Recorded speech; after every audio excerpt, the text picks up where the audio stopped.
Herzlich willkommen zum zweiten Video in der Saison 2023.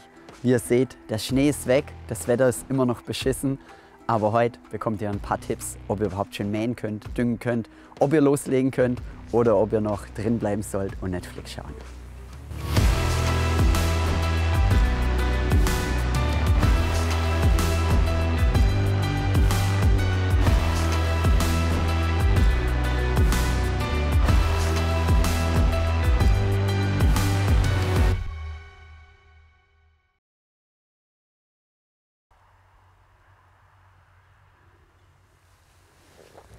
Ja, ihr seht's, wir haben heute Sonntag, den 5. März und das Wetter bzw. die Wetterprognose für die nächsten 14 Tage ist echt bescheiden.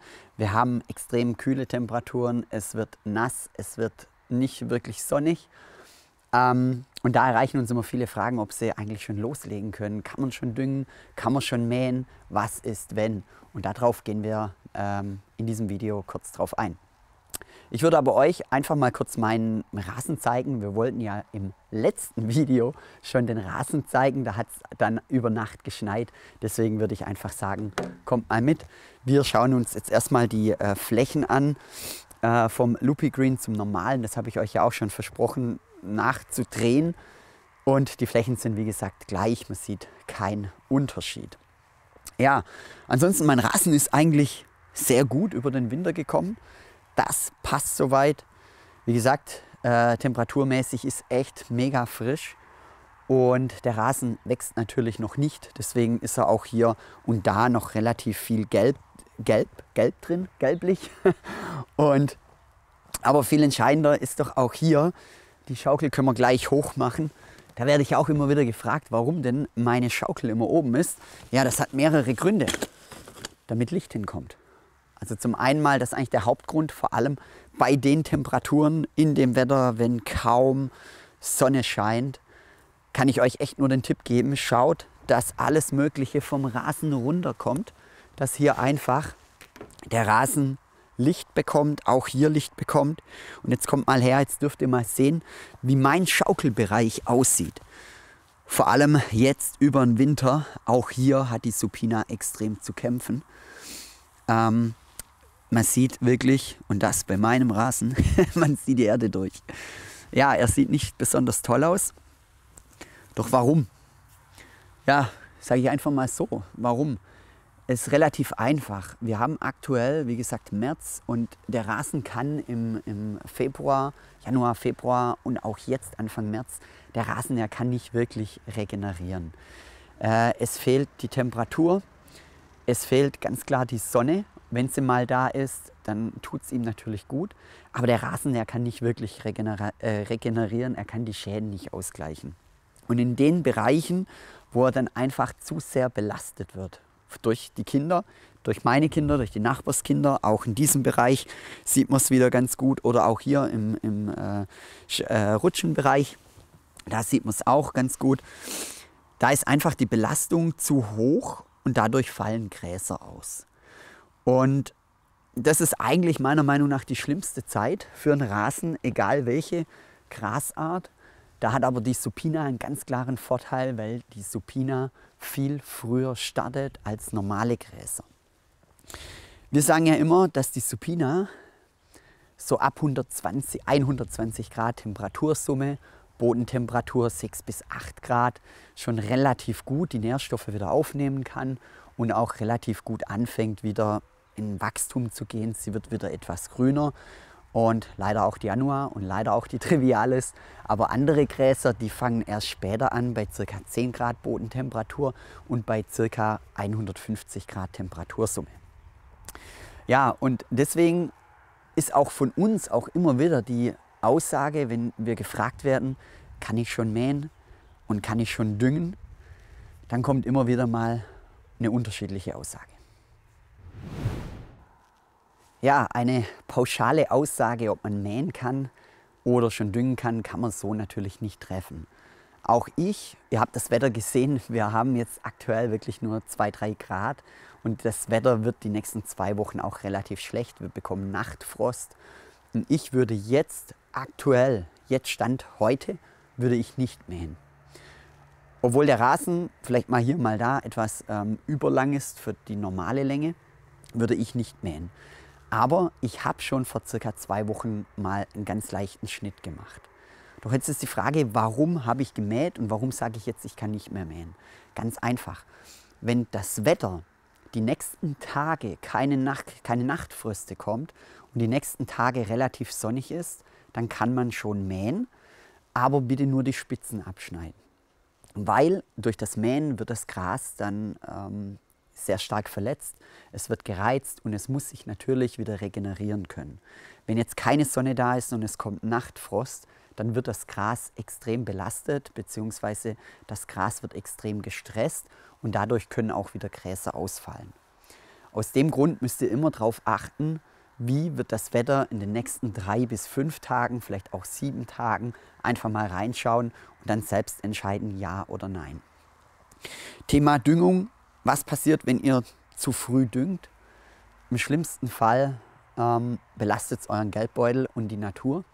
Es passiert nicht relativ viel. Wenn der Boden zu kalt ist und die Gräser können die Nährstoffe nicht aufnehmen, dann passiert nichts anderes, wie dass der Dünger ins Grundwasser gelangt, was natürlich nicht gut ist und was auch eurem Geldbeutel nicht gut tut. Deswegen lieber noch ein bisschen warten. Aber ich habe bei mir schon minimale Düngung ausgebracht, weil mein Boden vor 2 Wochen ca. 10 Grad Bodentemperatur hatte. Und da habe ich dann einen Dünger ausgebracht, damit aber einen ganz minimalen Anteil, ca. 7 Gramm pro Quadratmeter. Und dann ist im Prinzip das Gras nur minimal, also nur gestärkt worden. Es war keine Wachstumsdüngung, es war lediglich eine Blattstärkung sozusagen, ein Grashalm, eine Graspflanzenstärkung, was dem Gras dann auch gut getan hat. Die Grünfärbung hat deutlich zugenommen, aber so eine richtige Regeneration kann noch nicht stattfinden. Was hat es denn für einen Nachteil, wenn ich zu früh mähe? Haben wir gerade schon ein bisschen besprochen. Das Gras kann zu viel Stress bekommen, aber der Hauptnachteil, was man eigentlich hat, ist der, dass wenn jetzt mal Sonne kommen sollte, 3 Stunden, 4 Stunden, dann tut es dem Blatt, dem Gras natürlich unglaublich gut, wenn das Blatt etwas länger ist, wenn es 3, 4, 5, 8 mm länger ist, als wie wenn es ihr schneidet. Weil mehr Blattmasse bedeutet, dass die Graspflanze mehr Masse zur Verfügung hat für die Bildung von Photosynthese. Es werden Nährstoffe etc. im Blatt eingelagert und dadurch kann das Blatt bzw. die Graspflanze viel besser auch mit dem Nachtfrost und mit dem Stress umgehen. Deswegen bitte haltet etwas die Füße still, noch nicht zu euphorisch sein, es sei denn, es geht jetzt wirklich richtig los, was wir ja alle hoffen, dass es in 2, 3 Wochen richtig losgeht. Und ich bin auch fest davon überzeugt, wir haben jetzt noch mal 2 Wochen sehr kalte Temperaturen, sehr schmuddeliges Wetter, wie man sagt. Und wenn dann ein Hoch kommt, bin ich auch fest davon überzeugt, dann geht es richtig rasant voran. Man merkt auch schon in dem Bereich, hier ist mein Schattenbereich, da sieht der Rasen wirklich nicht gut aus, aber hier in diesem Bereich, das spreche ich auch jedes Jahr drauf an, ist die Vegetation deutlich weiter. Weil die Hauswand, die Temperatur und vor allem auch das Licht durch das Weiße, das Licht deutlich reflektiert und in diesem Bereich wirkt der Rasen immer viel frischer, vitaler, gesünder, vor allem jetzt um die Jahreszeit. Aber wie gesagt, ist jetzt bei mir so, bei euch kann es natürlich ganz anders sein. Es kommt immer ganz auf die Gegebenheiten drauf an, wo ihr wohnt, welche Höhenlage oder vor allem auch wie eure geografische Lage und natürlich auch der Sonnenstand bei euch ist. Von dem her würde ich da euch bitten, ein bisschen Verstand einsetzen und nicht auch immer sagen, okay, der eine düngt im Süden, deswegen haue ich jetzt hier im Norden in Hamburg auch Dünger drauf, obwohl wir eigentlich noch Bodentemperaturen haben, die im Minusbereich sind. Ja, ich laufe gerade über meinen Rasen und schaue immer wieder mal links, mal rechts, schaue ich mir den Rasen ganz genau an, denn ich hatte und habe immer noch die Poa trivialis in meinem Rasen. Und da kommen immer wieder die Fragen, was mache ich denn jetzt? Mache ich den Rasen neu oder muss ich Panik machen, muss ich keine Panik machen? Ich sage nur so viel, ein Stein, ich sage nur so viel, Ich lasse die Trivialis einfach wachsen. Meine Supina regelt das. Ich habe hier relativ viel Trivialis drin. Die mischt sich unter, sie breitet sich aber nicht aus. Fatal wäre jetzt, wenn ich lüften würde. Und das fragen uns wirklich auch viele, kann ich denn lüften? Ich habe Trivialis in meinem Rasen, ich habe Annua, die blüht schon, kann ich lüften? Nein, lasst es bleiben. Wenn ihr jetzt anfangt zu lüften, dann schwächt ihr das gewollte Gras dermaßen und die Trivialis und die Annua, die wird Überhand gewinnen. Deswegen einfach Füße stillhalten. Wenn es wärmer wird, Mai, dann könnt ihr Maßnahmen ergreifen. Wie gesagt, ich ergreife keine Maßnahme. Ich habe auch hier die Trivialis, oder ich hatte sie drin. Mal schauen, ob sie noch drin ist. Hier ist sie noch. Die sticht sofort raus. Das sieht man auch. Die Gräser hier. Das Breite hier, das ist die Supina. Das ist die Supina hier, also alles Dunkle und Breitere ist die Supina. Und das Helle, so wie hier, das ist die Trivialis. Und wenn man da mal sieht, sieht man richtig, wie die komplette Trivialis auch rauskommt. Und ihr seht so richtig einen filzigen Teppich. Und das sieht alles nicht so besonders toll aus. Ja, lässt sich sehr gut rausreißen, rausarbeiten. Aber wie gesagt, ich lasse es einfach. Wenn ihr euch generell unsicher seid, mit welchen Pflegemaßnahmen ihr anfangen sollt, würde ich einfach empfehlen, bleibt dran, abonniert den Kanal. Wir bringen nach und nach die einzelnen Schritte, die jetzt im Frühjahr gemacht werden müssen oder sollten, damit ihr auch im Sommer einen schönen Rasen habt. Und ihr könnt es auch vorab in unseren Dünge- und Pflegeplänen ganz klar Monat für Monat sehen, was zu tun ist, was ihr machen sollt, welche Dünger ihr ausbringen sollt oder in welcher Menge ihr den Dünger ausbringen sollt.